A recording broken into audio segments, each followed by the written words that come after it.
how to lose 20 pounds of stubborn fat without calorie counting.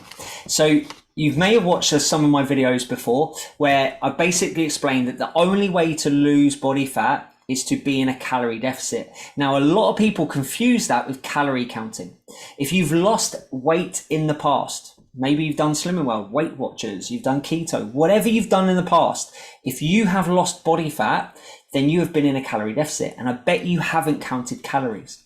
Now, you can lose weight without counting calories.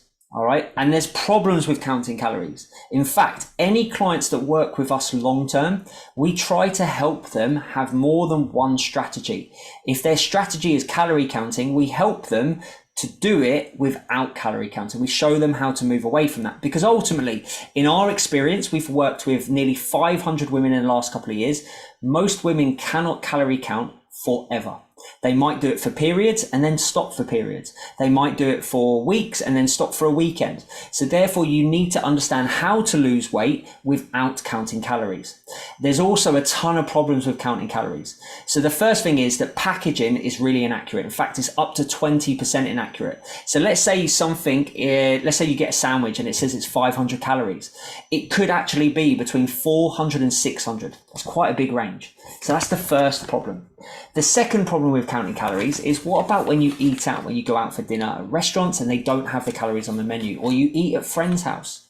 You're not going to ask them exactly how they've cooked it and what weight of everything is. And also, to calorie count accurately, you're probably going to need to weigh your food, because you're probably going to need to, like, if you want it to be 100% accurate, then you're going to need to weigh it so you know exactly how much you're having.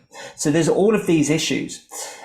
Typically as well, if you're using MyFitnessPal or NutriCheck or whatever kind of tracker, they have a list of examples. So let's say you put in a banana. What size is the banana? Which is the right type of banana? Actually, ripeness affects the calories in the banana. So you're never ever going to be able to track your calories 100% accurately. The other thing to think about is you don't burn the same amount of calories every day. It's not like, right, I burn 1,500 calories and that's what I burn every single day, no matter what. Some days you're going to exercise more, some days you're going to move more, some days you're going to move less. If you've got an illness or you're sick, you actually burn slightly more calories. The amount of energy your body needs changes and fluctuates day to day. So focusing on this rigid calorie goal is actually pretty worthless. Now, I'm not saying calorie counting doesn't have its place. If you've never done it before, give it a go. It will give you an insight into food. It will give you an insight into calorie needs. And by the way, a calorie is the name for energy. And as I talked about in previous videos, if you want to lose fat, you just need to consume less energy than your body needs, less calories than your body needs. Just checking my notes, there's a couple more things I want to add. What about stress, sleep, appetite? So it doesn't matter if you're calorie counting and you've got a calorie goal, awesome. But that doesn't matter if actually you're struggling with your sleep and your appetite is through the roof and you've got no energy to move. That doesn't matter if you're stressed and you stress eat or you comfort eat or you emotionally eat. The tracker is not going to help you overcome those things. Counting calories is not going to help you overcome those problems.